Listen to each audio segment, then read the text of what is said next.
I agree with pg&e that the state needs to reduce electric use and needs to reduce greenhouse gas emissions. We've looked at the various evaluations of the smart meters and demand response programs since at least about 2002. And we've come to the conclusion that spending $2.2 billion here and $4.5 billion statewide to put in meters on everybody's house and replace the existing meters, which by the way work just fine, so that we could all get on the website and look at our electric use hour by hour the day before, is just not the most economic way to reduce electric use and reduce our bills and reduce greenhouse gas emissions. You know, last fall, when hundreds of residents of Bakersfield and Fresno got outraged because their bills skyrocketed, and they blamed the smart meters for that.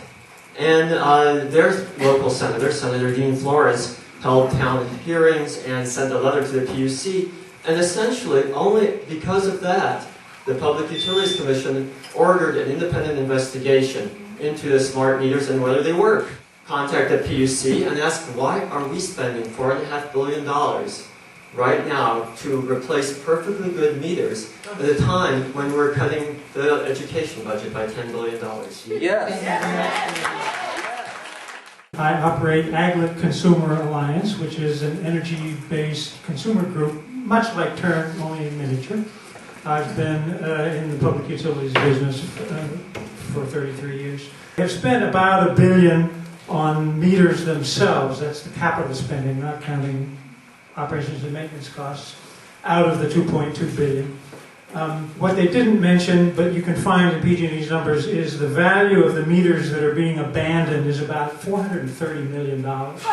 So part of this program involves taking $430 million of really good meters and abandoning them, throwing them away, just don't get it. The second benefit that pg&e cites regarding the smart meter program is that they're going to save a lot of money because it'll be easier to disconnect people. Instead of having to send out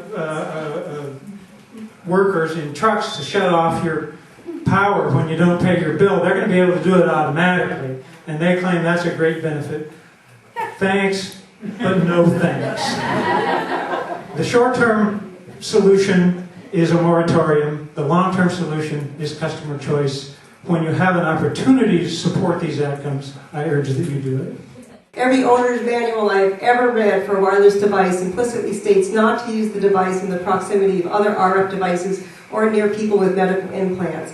A pg&e utility worker in Bakersfield made a statement that he has had to repair over 15 meters that have blown up, exploded, and caused fires. Wow. How safe is that for the residents of Sonoma County? When a business is given a monopoly like pg&e has been given from the state of California, it owes to the public a higher level of fiduciary duty than does a non-monopoly business, since the public has no other option. As such, pg&e must take the path of least negative health effects. The smart meters are not the option with the least negative effects. Your own staff report says the PUC, quote, the PUC has sole authority to adopt policy on whether radio frequencies are a public health risk. Yet it is my belief and understanding that there are no medical doctors nor any epidemiologists on the PUC. So how can any of its members be trusted to make policy on any public health issues?